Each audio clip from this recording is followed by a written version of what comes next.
إن الحمد لله نحمده ونستعينه ونستغفره ونعوذ بالله من شرور أنفسنا ومن سيئات أعمالنا من يهده الله فلا مضل له ومن يضلل فلا هادي له وأشهد أن لا إله إلا الله وحده لا شريك له وأشهد أن محمدا عبده ورسوله أما بعد فإن خير الحديث كتاب الله وخير الهدي هدي محمد صلى الله عليه وسلم وشر الأمور محدثاتها وكل محدثة بدعة وكل بدعة ضلالة وكل ضلالة في النار رب اشرح لي صدري ويسر لي أمري واحلل عقدة من لساني يفقهوا قولي رب أعوذ بك من همزات الشياطين وأعوذ بك رب أن يحضرون أعوذ بالله السميع العليم من الشيطان الرجيم يا أيها الذين آمنوا كتب عليكم الصيام كما كتب على الذين من قبلكم لعلكم تتقون اللہ رب العزت کی ہم پر اس قدر نعمتیں ہیں کہ اگر انہیں شمار کرنا چاہیں تو یہ بات ہمارے بس سے باہر ہے۔ حتیٰ کہ اللہ رب العزت نے قرآن کریم میں دو مقامات پر سورہ ابراہیم آیت 34 اور سورہ النحل آیت نمبر 18 ان دو مقامات پر ارشاد فرمایا ہے وَإِن تَعُدُّوا نِعْمَةَ اللَّهِ لَا تُحْصُوهَا کہ اگر تم اللہ کی نعمتوں کو گننا بھی چاہو تو گن نہیں سکتے۔ اس کی ان بے شمار نعمتوں میں سے ایک عظیم نعمت یہ ہے کہ اس نے ہمیں مسلمان بنایا ہے۔ آج ہم مسلمان ہیں تو الحمدللہ اللہ کو مانتے ہیں، اس کے رسول کو مانتے ہیں، اللہ کے احکام اس کے رسول کے احکام پر حتی الوسع عمل کرنے کی کوشش کرتے ہیں۔ اگر مسلمان نہ ہوتے تو دیکھیں آپ آج ہندو، سکھ، عیسائی، یہودی کس طرح عبادت خانوں میں دھکے کھاتے پھر رہے ہیں، کوئی مندروں کی گھنٹیاں بجا رہا ہے، کوئی گرجوں میں جا رہا ہے، کوئی کیا کر رہا ہے۔ ہمیں اللہ رب العزت نے اسلام جیسا دین عطا فرمایا ہے کہ ہم لا الہ الا اللہ محمد رسول اللہ پڑھنے والے ہیں، اور دین بھی وہ دیا، اسلام بھی وہ دیا جو کہ اللہ رب العزت نے ہمارے لیے خود پسند کیا ہے، اور تمام ادیان سے اعلیٰ، اکمل اور تمام ادیان سے بہترین دین ہے۔ اور اس بات کی گواہی اللہ رب العزت نے خود آسمان سے ہمارے لیے نازل فرمائی۔ سورہ مائدہ کی آیت نمبر 3 میں اللہ رب العزت نے ارشاد فرمایا الیوم اکملت لکم دینکم واتممت علیکم نعمتی ورضیت لکم الاسلام دینا کہ آج میں نے تمہارے لیے تمہارا دین مکمل کر دیا ہے، تم پر اپنی نعمت کا اتمام کر دیا ہے اور تمہارے لیے دین اسلام کو پسند کر لیا ہے۔ گویا کہ اللہ رب العزت کا پسندیدہ دین دین اسلام ہے جو ہمارا دین ہے، اور اللہ رب العزت نے ہمیں اس نبی کا امتی بنایا ہے جو کہ تمام انبیاء اور رسل کے امام ہے، امام الانبیاء والرسل۔ آدم علیہ السلام سے لے کر حضرت عیسیٰ علیہ السلام تک کم و بیش ایک متکلم فی روایت کی روح سے کم و بیش 1.25 لاکھ انبیاء اور رسل آئے، ان میں سے 313 یا 314 رسول تھے۔ تمام انبیاء میں سے بھی افضل 313 یا 314 رسولوں میں سے بھی افضل، اور پھر 5 رسول اولو العزم من الرسل ہیں، حضرت نوح علیہ السلام، حضرت عیسیٰ علیہ السلام، حضرت موسیٰ علیہ السلام، حضرت ابراہیم خلیل علیہ السلام اور حضرت محمد رسول اللہ صلی اللہ علیہ وسلم۔ ان 5 اولو العزم رسل میں سے بھی ہمارے نبی سب سے افضل اور اعلیٰ ہے۔ اللہ رب العزت نے ہمیں اس عظیم نبی کا امتی بنایا ہے جو ہمارے لیے بہت بڑی نعمت ہے۔ اور پھر امت کون سی؟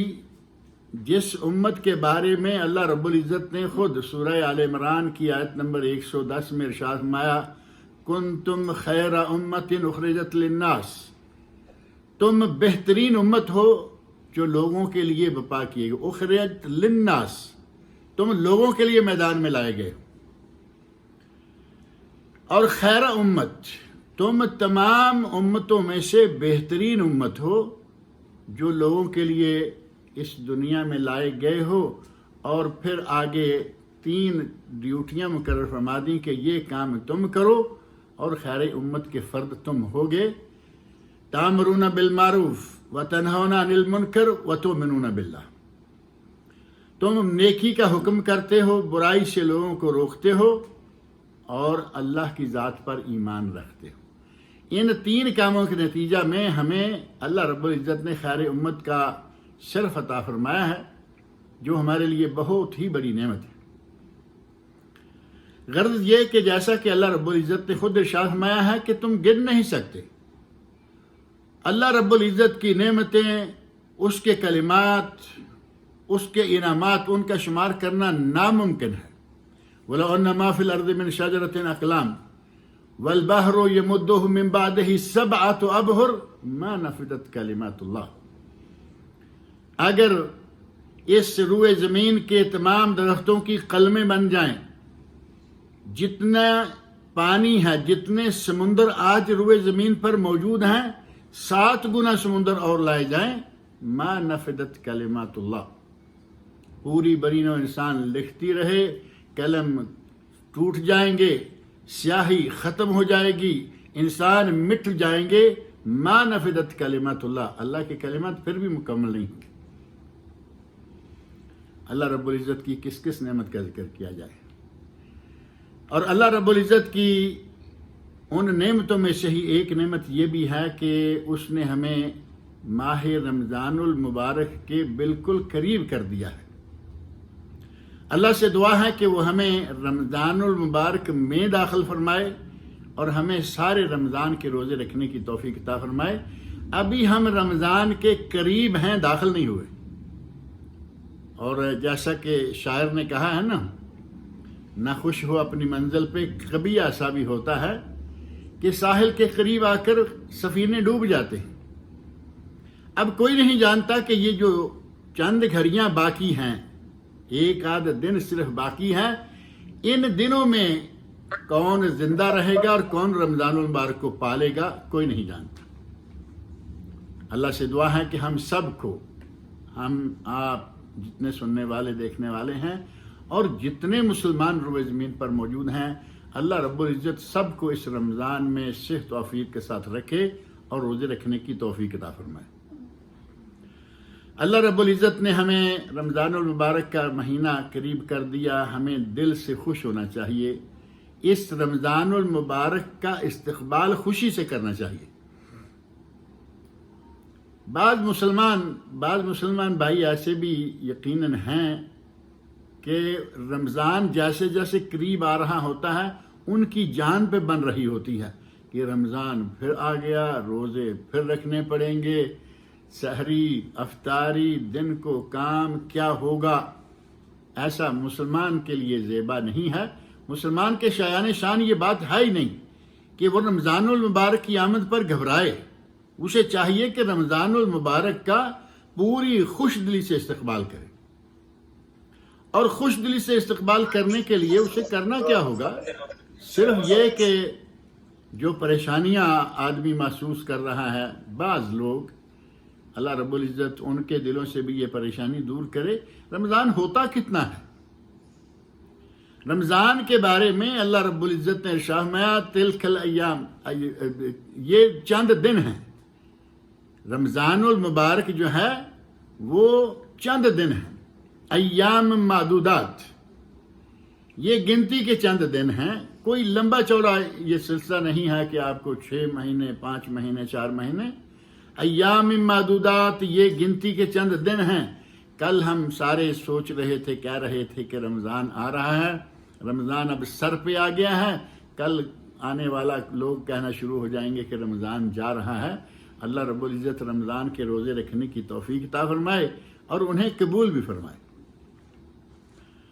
سلف صالحین امت کا عمل یہ تھا کہ وہ رمضان کے آنے سے پہلے، بعض اہل علم نے ذکر کیا کہ وہ 6 مہینے پہلے دعائیں کرنا شروع کر دیتے تھے کہ یا اللہ ہمیں رمضان تک پہنچا، اور جب رمضان میں پہنچ جاتے روزے رکھ لیتے تو عید کے بعد 6 مہینے پھر یہ دعائیں مانگتے رہتے کہ یا اللہ ہم نے تیرے لیے جو عبادات سر انجام دی ہیں انہیں قبول فرما۔ تو یہ وہ مہینہ ہے، وہ رمضان ہے جو کہ انتہائی خیر و برکت والا مہینہ ہے۔ اس رمضان المبارک کے مہینے کو پا لینا یہ ہمارے لیے ایک بہت ہی بڑی نعمت۔ اور پھر خاص طور پر یہ رمضان، اس کے فضائل، اس کے مسائل آپ سنتے رہتے ہیں، سنتے رہیں گے۔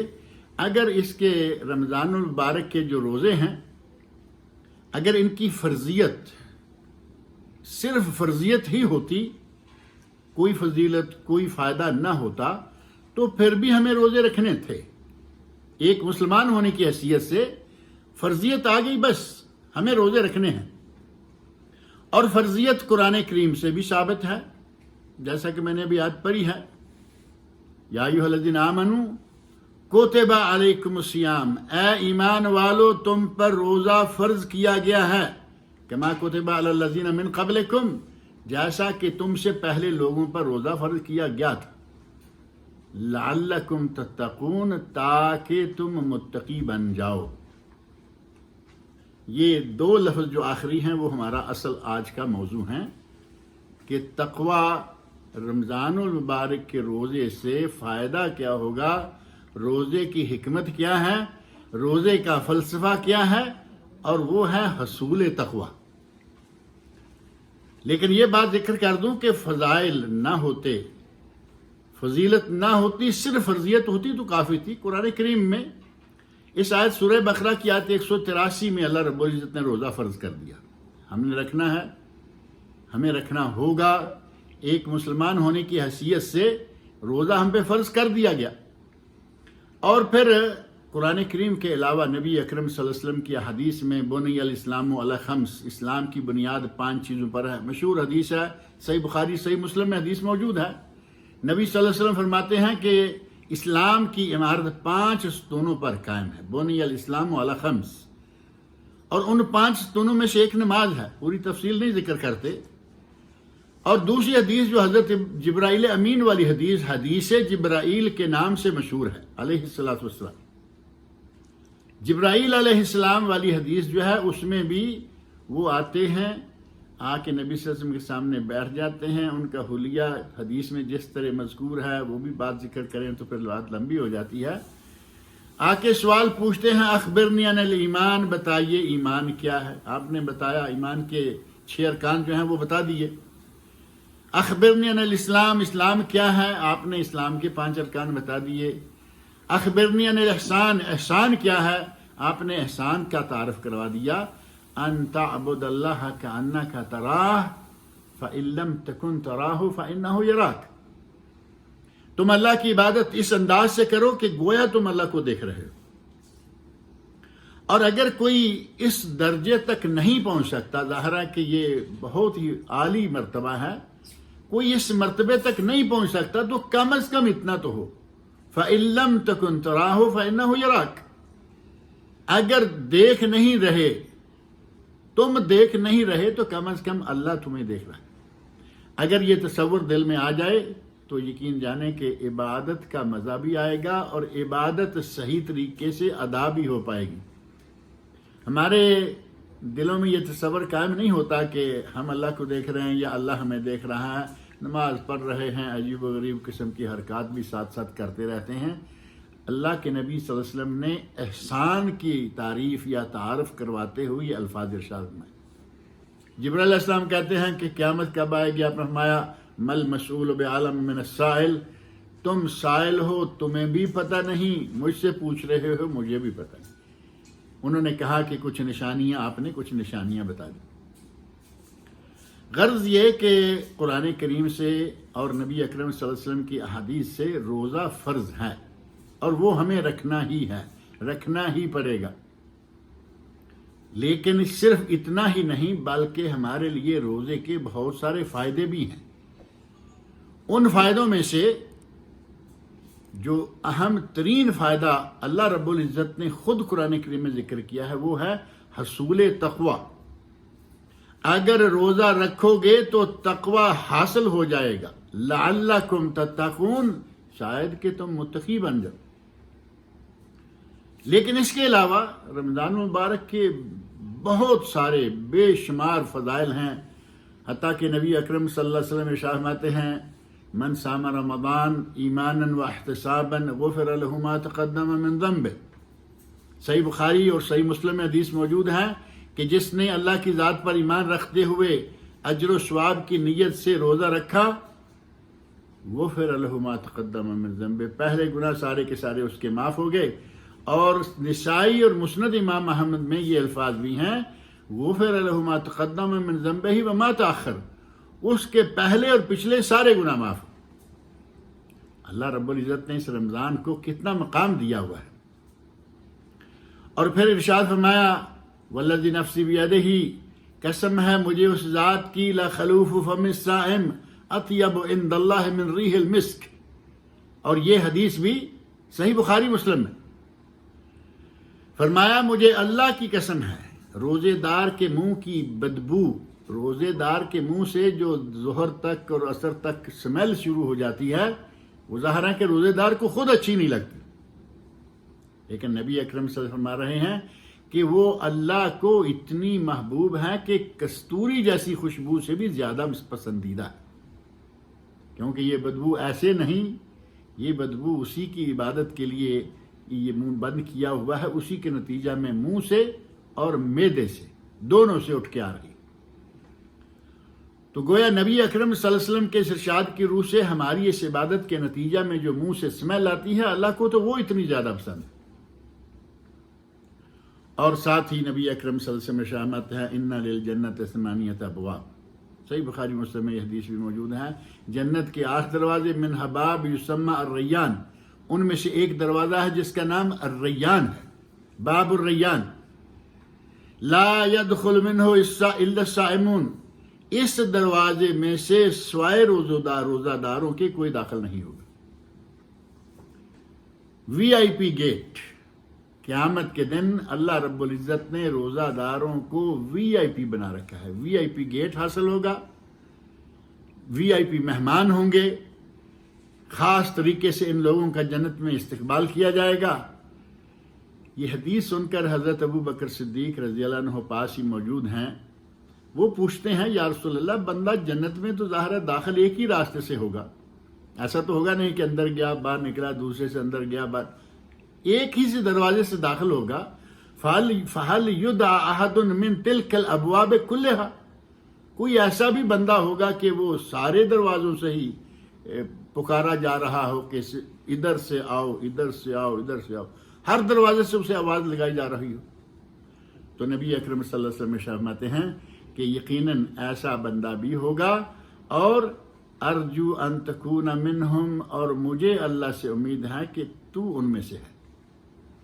حضرت ابو بکر صدیق کو اللہ رب العزت نے اتنا مقام عطا فرمایا۔ اور یہ رمضان وہ مہینہ ہے جس مہینے کے بارے میں نبی صلی اللہ علیہ وسلم ارشاد فرماتے ہیں اذا دخل رمضان فتحت ابواب الجنہ، جب رمضان کا مہینہ داخل ہوتا ہے جنت کے دروازے کھول دیے جاتے ہیں۔ اور ایک حدیث میں ہے فتحت ابواب السماء، آسمان کے دروازے کھول جاتے ہیں، مفہوم ایک ہی ہے، اور یہ بھی بخاری مسلم کی حدیث میں سے ہے۔ وغلقت ابواب النار، جہنم کے دروازے بند کر دیے جاتے ہیں۔ وسلسلت الشیاطین، اور شیطانوں کو زنجیر مار بند کر دیا جاتا ہے۔ اور بعض روایت میں ہے مردت الشیاطین، صفدت سلسلت، دونوں کا معنی ایک، مردت الشیاطین اور شیاطین اور الجن، 3 لفظ ہیں۔ جنوں کو، شیطانوں کو زنجیریں مار کے بند کر دیا جاتا ہے، اور جو حدیث ہے مردت الشیاطین، اس حدیث سے اندازہ ہوتا ہے کہ کچھ کھلے بھی رہتے ہیں، سارے کے سارے بند نہیں کر دیے جاتے، کچھ کھلے رہتے ہیں۔ اور اس کا نتیجہ ہم دیکھتے ہیں کہ رمضان کا مہینہ ہوتا ہے، پھر بھی کچھ لوگ گناہ کر رہے ہیں، کچھ بے روز ہیں، کچھ اور گناہوں میں مبتلا ہیں، تو کچھ کھلے رہتے ہیں، وہ اپنی کارروائیاں ڈالتے رہتے ہیں۔ اور اگر وہ اس شیطان کے چیلے نہیں ہوں گے تو اور کون ہوں گے؟ نفس امارہ ہے وہ اپنا کام کر رہا ہے کہ یہ کرو یہ کرو یہ کرو، اور چھوٹے چیلے شیطان کے وہ بھی اپنا کام کر رہے ہیں۔ یہی وجہ ہے کہ رمضان المبارک کے مقدس مہینے میں بھی گناہ ہوتے ہم دیکھتے ہیں، اور یہ رمضان ہی ماہ قرآن ہے۔ شہر رمضان الذی انزل فیہ القرآن ھدی للناس وبینات من الھدی والفرقان فمن شہد منکم الشہر فلیصمہ۔ اس آیت کا یہ آخری حصہ بھی روزے کی فرضیت کے بارے میں ہے۔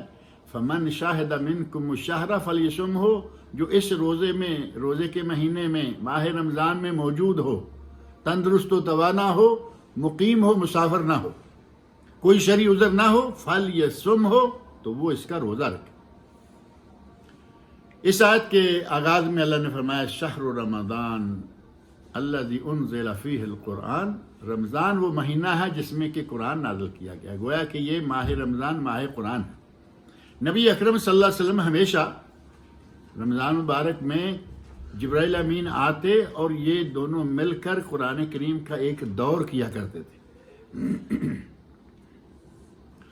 اور جب نبی اکرم صلی اللہ علیہ وسلم کی وفات کا سال آیا تو اس رمضان میں نبی صلی اللہ علیہ وسلم کے ساتھ جبرائیل امین نے آ کے 2 مرتبہ دور کیا، 2 مرتبہ۔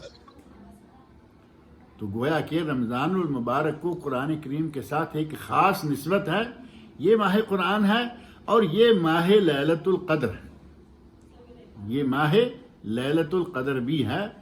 اس مہینے میں ہی وہ رات ہے جس رات کے بارے میں اللہ نے فرمایا خیر من الف شہر، کہ یہ رات انا انزلناہ فی لیلۃ القدر، ہم نے اس قرآن کو قدر والی رات میں نازل کیا۔ وما ادراک ما لیلۃ القدر، اے میرے نبی آپ کیا جانیں کہ یہ لیلۃ القدر کیا ہے؟ لیلۃ القدر خیر من الف شہر، یہ لیلۃ القدر 1000 مہینے سے بھی بہتر ہے۔ 1000 مہینہ برابر نہیں کہا، بہتر، اور کم از کم 1000 مہینہ وہ گن کے دیکھیں کتنا ہے، 83 سال اور 4 مہینے۔ ہماری عمریں تھوڑی ہیں، نبی صلی اللہ علیہ وسلم کے ارشاد کے مطابق اعمار امتی بین 60 و 70، میری امت کی عمریں 60 اور 70 کے درمیان۔ تھوڑے لوگ ہیں جو ان سے آگے گزرتے ہیں، عمریں تھوڑی تھوڑی ہیں۔ پہلے انبیاء کی امتوں کی عمریں جو ہیں وہ سینکڑوں سال، حضرت موسی علیہ السلام کے بارے میں موجود ہے نا کہ 950 950 سال انہوں نے وعظ کیا۔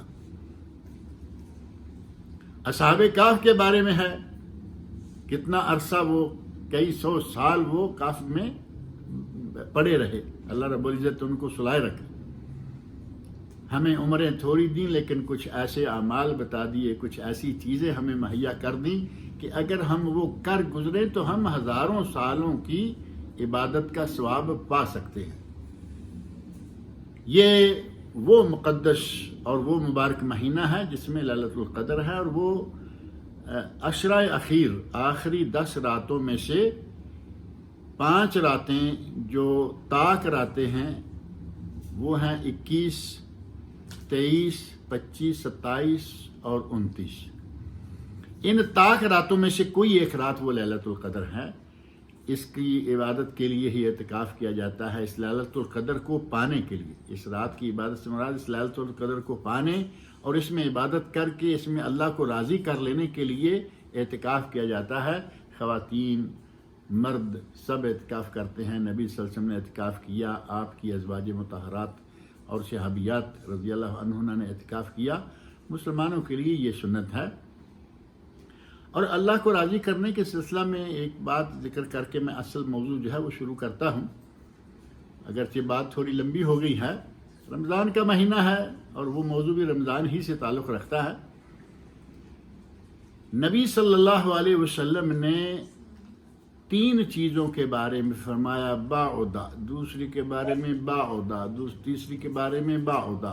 وہ اللہ کی رحمتوں سے دور ہو گیا، اور اللہ کی رحمتوں سے دور ہو گیا یعنی ملعون، اللہ کی رحمتوں سے دور ہو گیا 3 مرتبہ فرمایا۔ اور ایک روایت جو بعض کتب میں اس کی سندیں ضعیف ہیں اور بعض میں اس کی سندیں قابل اعتبار ہیں، ان میں وہ ممبر کا ذکر آتا ہے کہ ممبر پہ ایک سیڑھی پہ قدم رکھا آمین، دوسری پہ آمین، تیسرے پہ آمین۔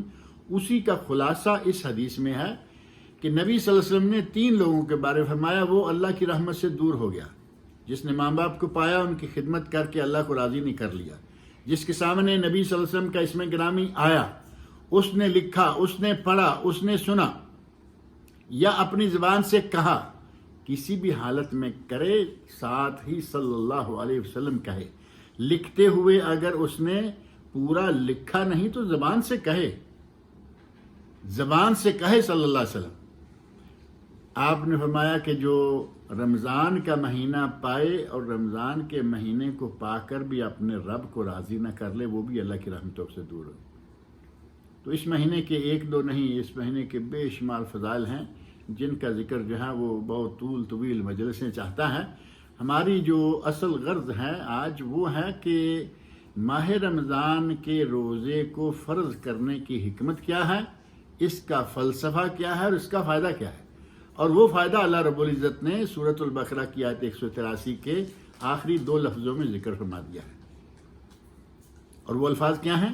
لعلکم تتقون، تاکہ تم متقی بن جاؤ۔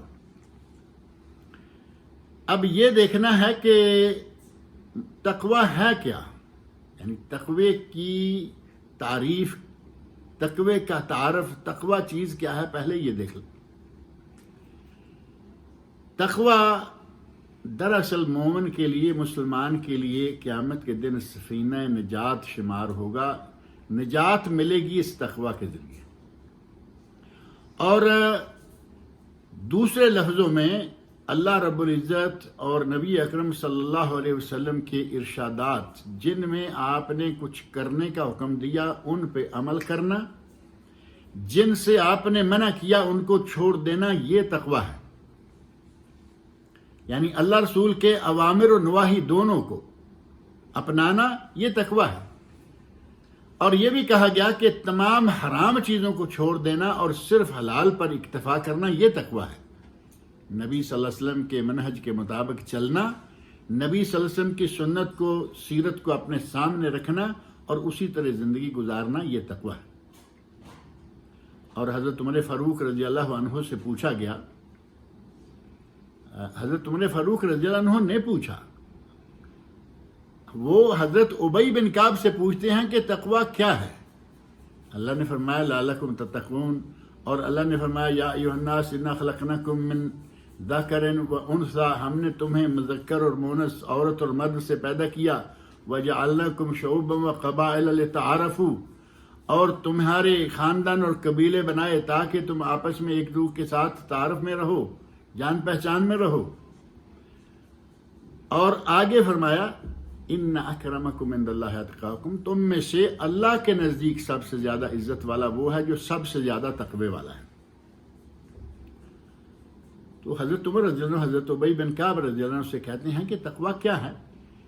تو وہ کہتے ہیں کہ امیر المومنین، آپ کبھی جھاڑی دار درختوں میں سے، جھاڑی دار علاقے میں سے، کانٹے دار علاقوں میں سے گزرے ہیں؟ ہاں گزرا ہوں۔ کیسے گزرتے ہیں؟ تو حضرت عمر فاروق رضی اللہ عنہ نے جب حضرت ابی بن کعب رضی اللہ عنہ سے پوچھا، اور حضرت ابی بن کعب آپ سمجھتے ہیں کون ہیں؟ جنہیں حضرت عمر فاروق رضی اللہ عنہ نے مسجد نبوی کا تراویح کا امام مقرر کیا تھا، یہ وہ ہیں۔ اور یہ وہی ابی بن کعب ہیں جن کے بارے میں نبی صلی اللہ علیہ وسلم ان سے مخاطب اور کہتے ہیں، ابی مجھے اللہ نے حکم دیا ہے کہ میں تیرے سامنے سورۃ النبا پڑھوں، 30ویں سپارے کی سورۃ البینہ، تیرے سامنے سورۃ البینہ پڑھوں۔ حضرت ابی رضی اللہ عنہ فرماتے ہیں کہ یا رسول اللہ، کیا اللہ تعالیٰ نے میرا نام لیا، میرا نام لے کر یہ بات کہی؟ تو نبی صلی اللہ علیہ وسلم فرمایا ہاں۔ تو فرط مسرت سے، جذبات سے مغلوب ہو کر رونے لگ گئے کہ اللہ پاک نے میرا نام لیا ہے۔ یہ وہ ابی ہیں۔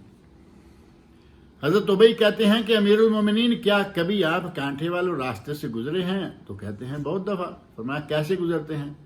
کہتے ہیں کہ جب کچھ جھاڑی آتی ہے، کانٹا آتا ہے، وہاں سے کپڑوں کو لپیٹ سپیٹ کر نکل جاتے ہیں۔ تو انہوں نے کہا کہ یہ دنیا بھی اسی طرح گناہوں کے کانٹوں سے بھری ہوئی ہے، جو آدمی گناہوں سے بچا کے نکل گیا وہ آدمی متقی ہے۔ اور یہی بات کسی نے حضرت ابو ہریرہ رضی اللہ عنہ سے پوچھی تھی، تقریباً انہی الفاظ میں انہوں نے بھی یہ مفہوم عطا کیا۔ اور حضرت علی رضی اللہ عنہ نبی اکرم صلی اللہ علیہ وسلم کے برادر حمزاد اور داماد، ان سے یہ سوال کیا گیا کہ تقوی کیا ہے، تو انہوں نے کہا ہیا، یعنی تقوی الخوف من الجلیل، رب جلیل سے ڈرنا، اس کا ڈر دل میں رکھنا، یہ ہے تقوی، یعنی اللہ کی ذات پر ایمان ہو اور اس کا ڈر دل میں موجود ہو۔ الخوف من الجلیل، رب جلیل سے خوف کھانا، رب جلیل سے ڈرنا، اور ڈرنے سے مراد کیا ہوگی کہ کوئی بھی کام کرنے لگیں تو آپ دیکھیں کہ یہ کام جائز ہے نہیں ہے، اللہ رب العزت نے اس کی اجازت دی ہے نہیں دی، نبی صلی اللہ علیہ وسلم نے اس کی اجازت دی ہے نہیں دی۔ اگر وہ کام جائز ہے تو کریں، اور اگر وہ کام منع ہے، جائز نہیں ہے، تو اس سے باز آ جائیں۔ یہ ہوگا الخوف من الجلیل۔ اب اور کوئی ایسی، یعنی اللہ رب العزت سے ڈرتے رہنا، خدا ترسی جسے کہتے ہیں، اللہ سے ڈرنا فقراء مساکین کے بارے میں، اور جو لوگ ظالم ہیں اور غریب و مسکین و محتاجوں پر ظلم کرتے ہیں، اگر وہ اپنے دل میں اللہ کا ڈر لے لیں تو آپ سمجھتے ہیں کہ وہ ظلم کر پائیں گے۔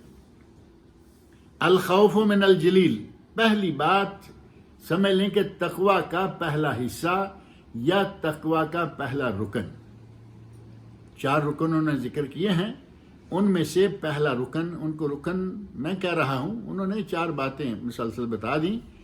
پہلا حصہ، پہلا رکن ہے اللہ رب العزت کا خوف اور اس کا ڈر دل میں ہو۔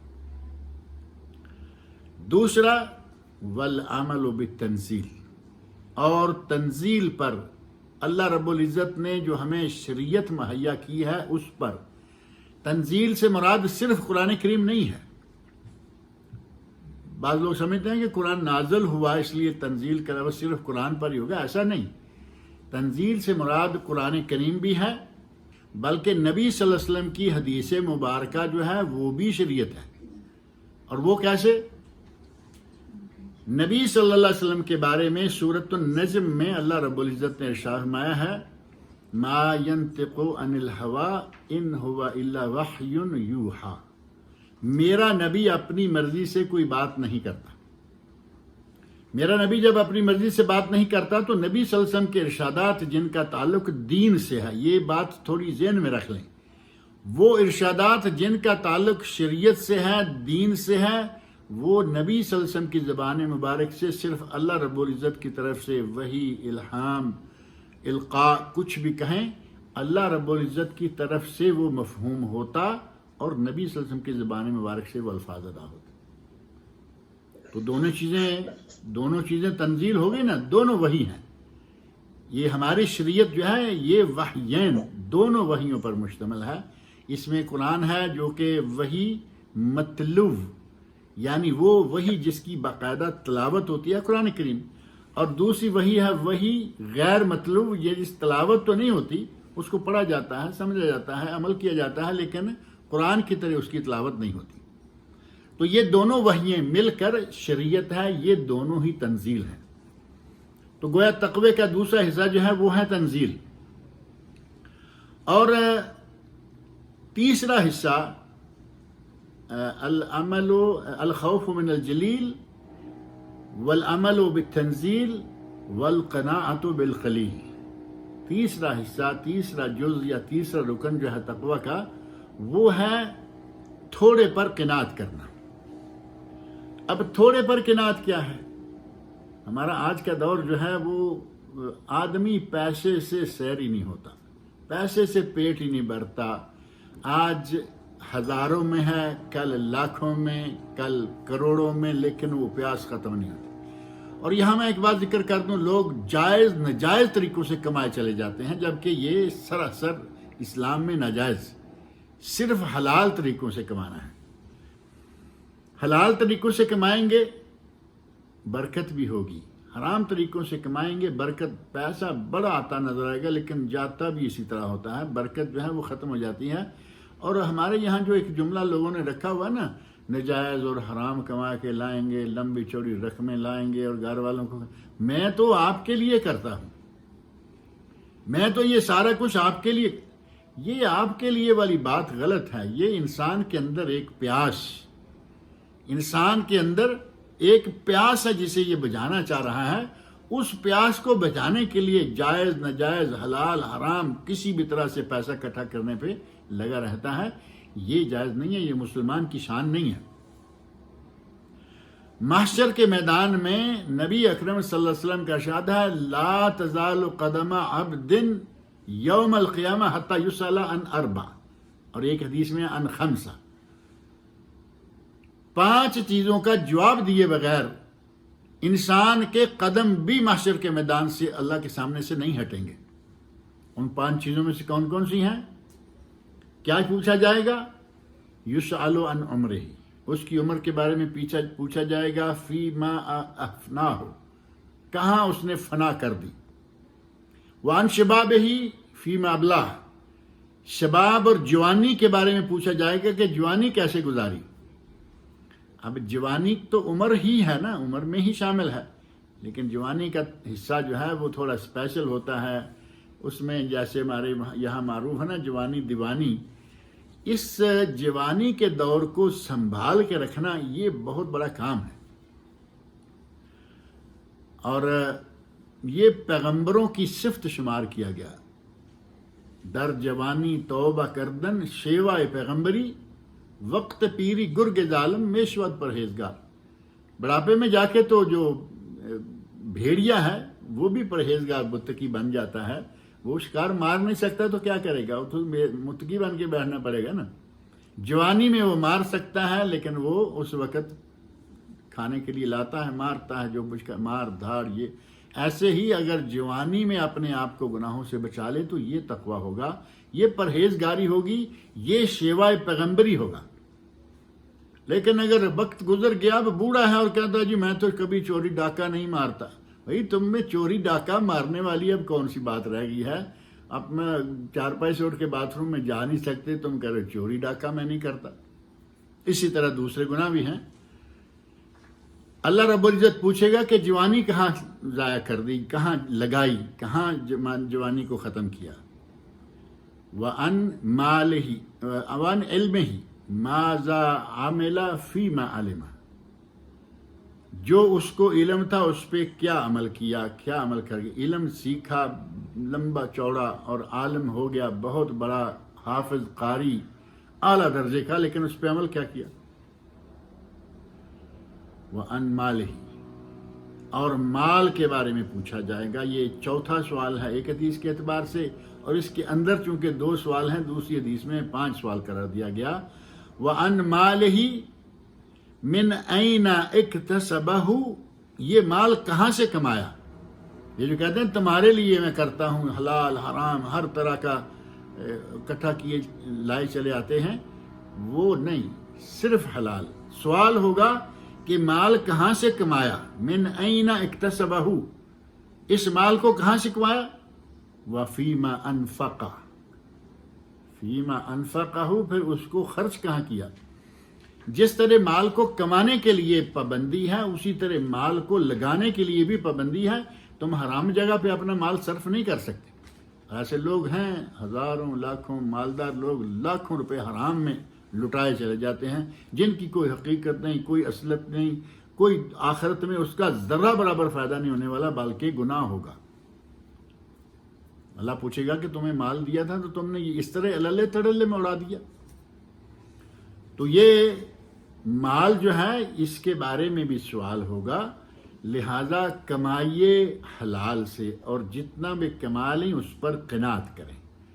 القناعۃ بالقلیل، تھوڑا آ جائے قناعت کریں، زیادہ آ جائے الحمدللہ۔ جائز اور حلال طریقے سے زیادہ آئے منع نہیں۔ صحابہ اکرام رضی اللہ عنہم میں سے حضرت عثمان غنی رضی اللہ عنہ اور دیگر کئی صحابہ، لیکن عثمان غنی بالخصوص صحابہ اکرام میں سے ایک مثال ہے۔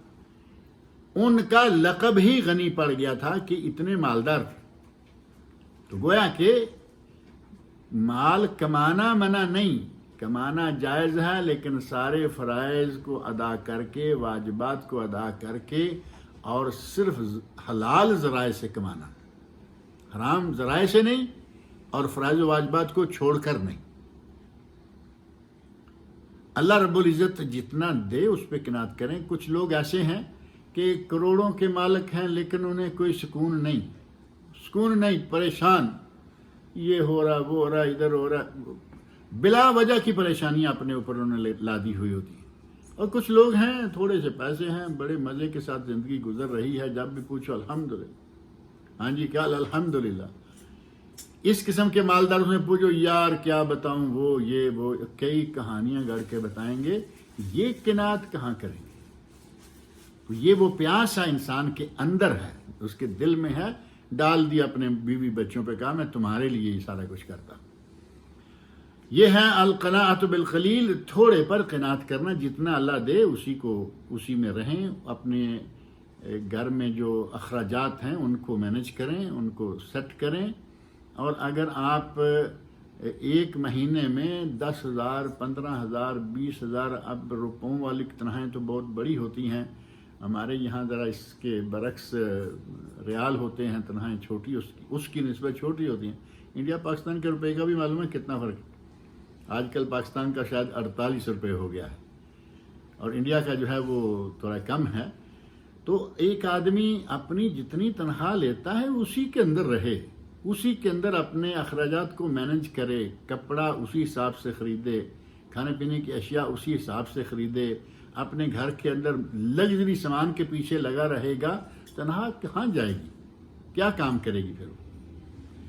اپنے گھر کی چیزیں، اپنے کھانے پینے کی چیزیں، اپنے پہننے کی چیزیں، اپنے استعمال کی چیزیں، اپنے جو اس کا ماہانہ آمد ہے، چاہے تنخواہ ہے، چاہے کوئی کاروبار ہے، چاہے کچھ بھی ہے، اس کے حساب سے سیٹ کریں اور خوش رہیں کہ اللہ نے ہمارے لیے لکھا ہوا تھا، اتنا لکھا ہوا تھا، ہمیں مل رہا ہے الحمدللہ۔ صحابہ کرام کی زندگیوں میں نظر ڈالیں، رات کا کھانا کھایا، صبح کا ہے نہیں، اور اللہ کی ذات پر ایمان ہے، یقین ہے کہ ملے گا، اور ملتا رہا۔ یہ نہیں ہوا کہ ان کو کھانا نہیں ملا۔ یہ 3 چیزیں، اور چوتھی چیز فرمائی والاستعداد لیوم الرحیل، اور اس دنیا سے جانے یعنی موت کے لیے تیاری، آخرت کے لیے تیاری، قبر کے لیے تیاری کر کے رہیں کہ کل ہم نے قبر میں جانا ہے، وہاں سوال ہوں گے، حشر میں جانا ہے، وہاں سوال ہوں گے، ترازو قائم ہوگا، نیکی بدی تولی جائے گی، اور وہاں ہمارا پھر کیا حال ہوگا، اس کے لیے تیار رہیں۔ یعنی نیک عمل جو ہے ہر ممکن طریقے سے نیک عمل زیادہ سے زیادہ کرنے کی کوشش کریں، اور برائیوں سے زیادہ بچنے کی کوشش کریں۔ یہ تقوی ہے، اور اس تقوی کا حصول جو ہے وہ ماہ رمضان میں ہوتا ہے۔ اور وہ حصول کیسے ہوتا ہے؟ نبی اکرم صلی اللہ علیہ وسلم ارشاد فرماتے ہیں اذا کان یوم صوم احدکم فلا یرفث یوم اذن، بعض روایت میں یوم اذن کا لفظ بھی ہے، جس دن کسی کا روزہ ہو وہ کوئی شہوانی بات، شہوانی حرکت نہ کرے، ولا یسخب، اور نہ ہی وہ کوئی شور شرابہ کرے۔ بعض لوگوں کے آتے ہیں روزہ لگا ہوا ہے، عصر کے بعد وہ شور مچانا شروع ہو جائیں گے، چیخنا چلانا ایک دوسرے پر، یہ نہیں۔ فَإِنْ صَابَّهُ أَحَدٌ، اگر اسے کوئی برا بلا کہے، فَلْيَقُلْ إِنِّي صَائِمٌ، تو اسے کہے کہ بھائی میں تو روزے دار ہوں۔ فَإِنْ صَابَّهُ أَوْ قَاتَلَهُ، اور ایک روایت میں ہے شَاتَمَهُ، اگر کوئی شاتمہ اور صابہ ایک ہی معنی ہے، اگر کوئی گالی دے، اگر کوئی برا بلا کہے، اگر کوئی مارنے کے لیے دوڑے، تو اسے کہے کہ میں جوابی ماروں گا بھی نہیں اور جوابی گالی گلوچ بھی نہیں کروں گا، کیونکہ میں روزے سے ہوں۔ یہ اسلام کا مزاج ہے۔ اسلام کے مزاج میں نہ صرف یہ کہ عاجزی ہے، ساتھ ہی ہمت بھی ہے۔ عیسائیوں والا مزاج نہیں ہے، جو کہ عیسائیوں کے تعلیمات میں شمار ہوتا ہے کہ اگر تمہارے ایک گال پہ کوئی تھپڑ مارے تو دوسرا گال اس کے آگے کر دو۔ اسلام یہ نہیں چاہتا۔ اسلام میں النفس بالنفس، جان کے بدلے جان، آنکھ کے بدلے آنکھ، کان کے بدلے کان، ناک کے بدلے ناک، والجروح قصاص، اور زخم کے بدلے زخم، برابر حق لینے کا حق دیا گیا، قصاص لینے کا، بدلہ لینے کا حق دیا گیا. یہ نہیں کہ دوسرا گال آگے کرو. لیکن روزے کی حالت میں نبی صلی اللہ علیہ وسلم نے منع کیا ہے. تو آدمی کہے کہ بھائی دیکھو تم گالیاں دے رہے ہو، میں گالی نہیں دوں گا، تم بگڑ رہے ہو، میں تمہارے ساتھ نہیں بگڑوں گا، تم گلے پڑ رہے ہو، میں تمہارے گلے نہیں پڑوں گا، اس لیے نہیں کہ میں تم سے ڈرتا یا دبتا ہوں، بلکہ صرف اس لیے کہ مجھے اللہ کا ڈر ہے. میں اللہ سے ڈر رہا ہوں. نبی صلی اللہ علیہ وسلم نے مجھے روزے کی حالت میں یہ سب کچھ کرنے سے منع کیا ہے، اس لیے میں کچھ نہیں کروں گا، تاکہ اسے سمجھ آ جائے کہ یہ بھی منہ میں زبان رکھتے ہیں، یہ بھی اینٹ کا جواب پتھر سے دے سکتے ہیں، لیکن نہیں دے رہے تو اس کا مطلب یہ کہ یہ روزے کی وجہ سے روزے کا احترام کریں. اسے کہے ان امرؤ صائم انا صائم، میں روزہ رکھے ہوئے ہوں، میں یہ کام نہیں کروں گا. صحیح بخاری اور صحیح مسلم. اور دوسری حدیث میں نبی اکرم صلی اللہ علیہ وسلم فرماتے ہیں من لم یدع قول الزور والعمل به والجہل، جو آدمی جھوٹ بولنا نہیں چھوڑتا، جھوٹ پر عمل کرنا اور دوسرے لوگوں پہ ظلم کرنا نہیں چھوڑتا، فلیس للہ حاجہ ان یدع طعامہ وشرابہ، اللہ کو اس کے بھوکا پیاسا مرنے کی کوئی ضرورت نہیں ہے. اللہ کو یہ کوئی ضرورت نہیں ہے کہ وہ کھانا پینا چھوڑ دے. بھوکا پیاسا مرنے والی بات ہوئی نا. اللہ کو یہ کوئی ضرورت نہیں ہے کہ وہ بھوکا پیاسا مرے، وہ اس کی مرضی ہے.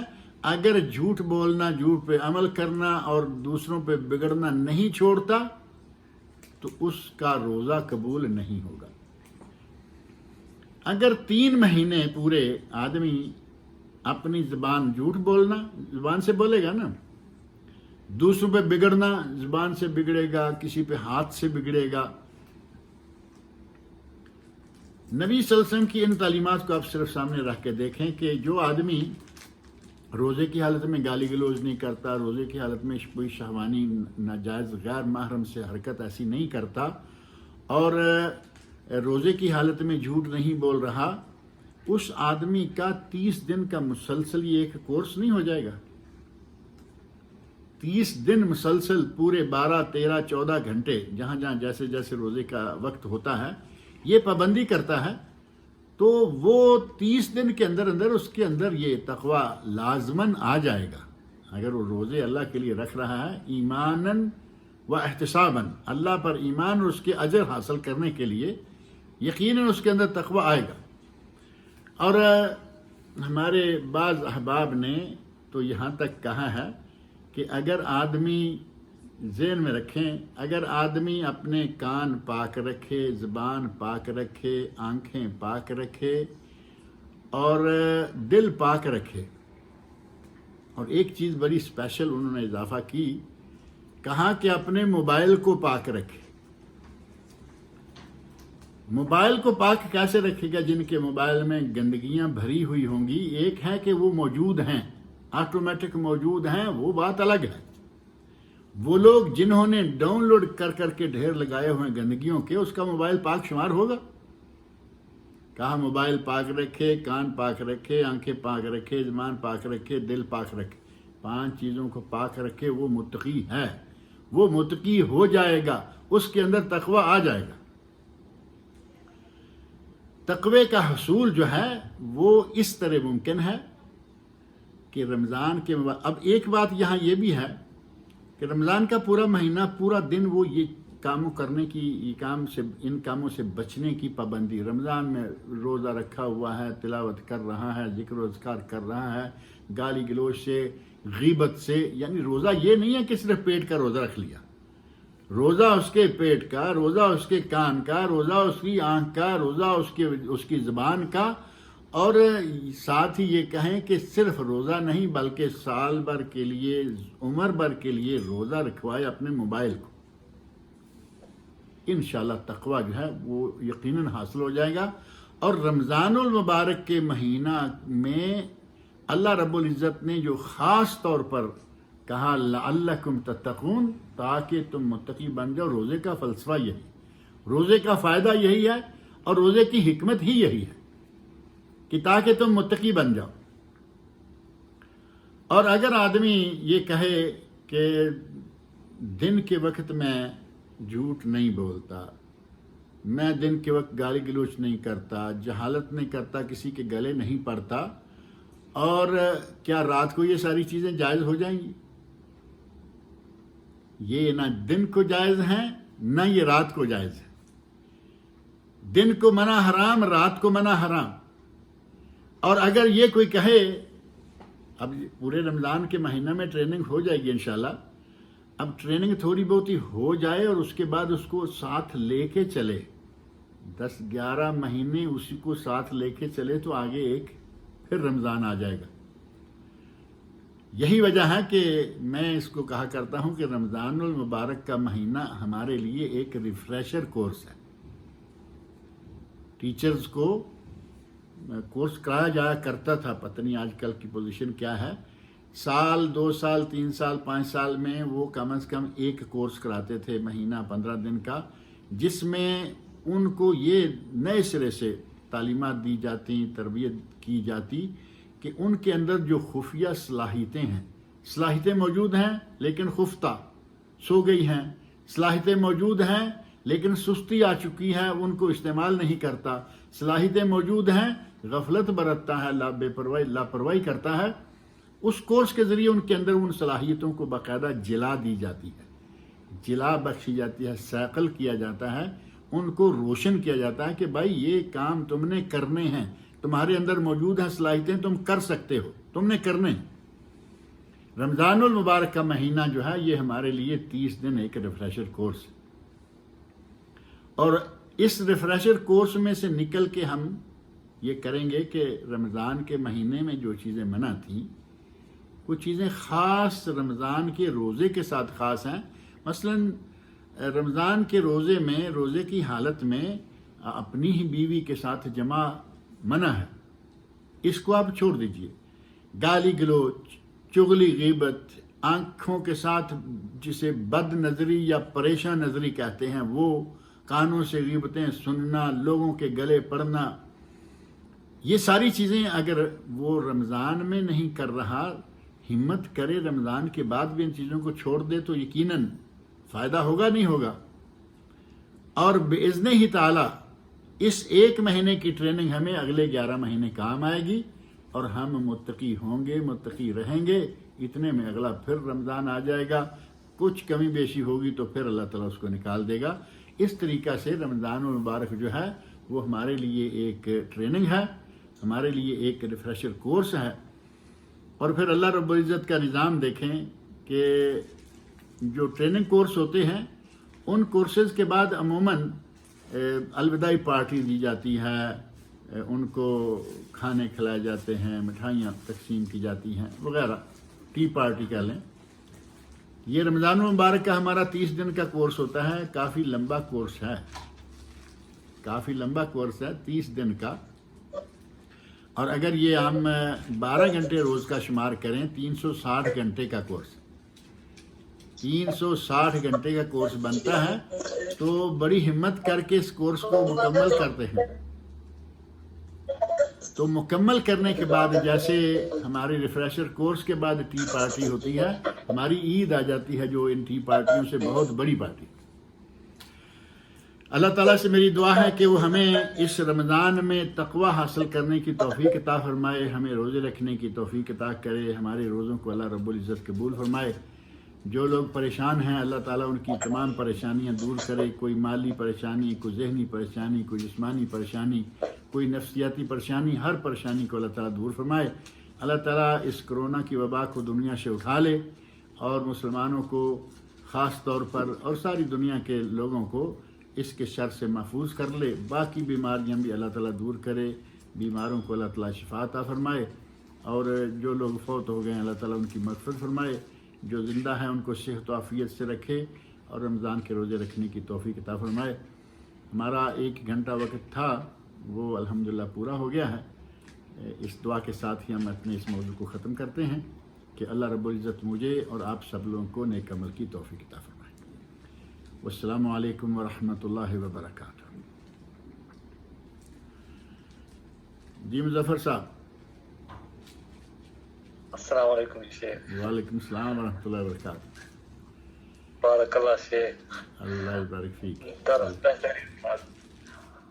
پتہ ہی نہیں چلا کہ وقت کس طرح ختم ہوا. الحمدللہ. اللہ تعالیٰ ہمارا آپ کا یہ وقت اور ہمارے آپ کی یہ باتیں، آپ کی محنت، ہمارا جو بھی اللہ تعالیٰ نے ہمیں اس میں حصہ ڈالنے کا موقع دیا ہے، ان سب کو اللہ تعالیٰ قبول فرمائے اور اللہ تعالیٰ ہمیں مزید توفیق سے نوازے. شیخ دعاؤں میں یاد رکھیے گا. آپ بھی دعاؤں میں یاد رکھیے. دوست احباب سب کو سلام کہیے اور سب کو کہیے کہ اپنی دعاؤں میں یاد رکھیں. بارک اللہ فیک. ٹھیک ہے انشاءاللہ. شیخ اگلی کسی کا کسی نے شاید سوال کیا ہے. اگر کوئی ایک آدھ سوال ہے تو کر لیں کیونکہ وقت تو گزر گیا نا ہمارا. کہیے. وعلیکم السلام ورحمۃ اللہ وبرکاتہ. ایک سوال ہے. جی جی محترم ایک سوال ہے کہ مطلب اگر دو بھائی ہوتے ہیں تو ان میں جو ہے تعلق اگر بگڑ گیا، مثال کے طور پر ان کو ٹین ایج میں 17 سال کی یا 16 سال کی عمر میں ان میں جو ہے کوئی اند بند ہوا ہو، تو اس کے بعد جو ہے 2-3 سال ہو گئے ہوں تو ان کے ساتھ بات نہیں کرتے ہوں، تو ان کے دل میں کوئی مطلب ویسی چیز نہ ان کے لیے جو ہے اچھا انسان سوچے، تو اگر وہ بات نہ کریں تو اس میں جو ہے کچھ حدیث بھی آئی ہیں کہ ان کی نماز قبول نہیں ہوتی. ایسے صحیح بات یہ ہے کہ نبی صلی اللہ علیہ وسلم کی حدیث موجود ہے کہ اللہ رب العزت لوگوں کو بخش دیتا ہے. خاص خاص مواقع ہیں کہ سب کو بخش دیتا ہے سوائے 2 لوگوں کے. ایک مشرک، المشرک والمشاہن، اور دوسرا وہ ہے کہ جس کے دل میں کسی کے خلاف بغض، نفرت، کسی کے خلاف غصہ بھرا ہوا ہے اور 3 دن سے وہ زیادہ ہو جائے. جیسا کہ نبی صلی اللہ علیہ وسلم کا ارشاد ہے کہ 3 دن سے زیادہ کسی بھائی کو چھوڑنا جائز نہیں ہے.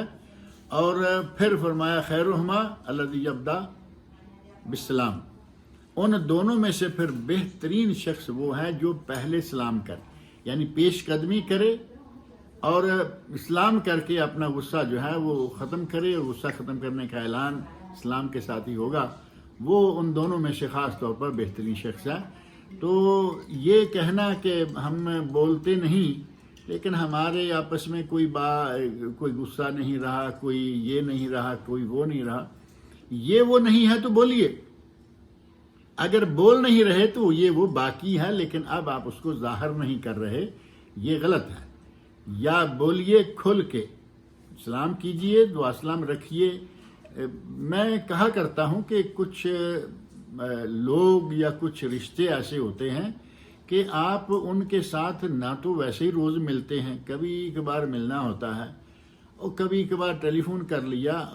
اگر آپ بار بار اس کو گلے نہیں ملنا چاہتے، بار بار اس کے اوپر نہیں گرنا چاہتے، نہ گریے، نہ ملیے، لیکن شرعی نقطہ نظر سے اپنے دل کے اندر سے بغض نکالیے. نمبر 1. نمبر 2 یہ ہے کہ اس کو سلام کیجئے، موقع بموقع اس سے ملتے رہیے. یہ جو 2 بھائی آپ نے ذکر کیا 17 سال ٹین ایج میں انہوں نے آپس میں رنجش پال لی ہے، تو یہ اگر مسلسل 2-3 سال سے نہیں مل رہے تو دونوں گناہگار ہیں. اور دونوں میں سے افضل وہ ہوگا جو پہلے سلام کرے، آگے بڑھے، سلام کرے، غصہ ختم کرے، اور دوسرا انشاءاللہ خود ہی غصہ ختم کر دے گا. اللہ تعالیٰ ہمارے ان بھائیوں کے دلوں کو صاف کرے اور ان کو باہم پیار اور محبت سے رہنے کی توفیق عطا فرمائے. آمین. محترم ایک چھوٹا سا سوال ہے، ایک چھوٹا سا کر سکتے ہیں؟ مطلب جیسے کہا جاتا ہے کہ پگ جو ہے اس کا نام لیتے، جب انسان اس کا نام لیتا ہے تو اس کے بعد 40 دن تک جو ہے نماز نہیں آتی ہے، تو کیا یہ صحیح ہے؟ یہ جو ہمارے ملکوں میں جو خرافات پھیلی ہوئی ہے نا، جن کا نہ سر ہوتا ہے، نہ پیر ہوتا ہے، نہ کوئی اصل ہے، نہ کوئی حقیقت ہے، ان خرافات میں سے ایک یہ بھی ہے کہ پگ جسے سور کہتے ہیں، سور اور خنزیر عربی میں. اب قرآن کریم میں اللہ رب العزت نے خنزیر کا ذکر کیا ہے. قرآن کی آیت آپ پڑھ رہے ہیں اور جب آپ آیت پڑھتے ہیں تو اس کا ترجمہ بھی کریں گے. مان لیا کہ قرآن کریم کی تلاوت کے دوران تو کچھ نہیں ہوا لیکن ترجمہ کریں گے.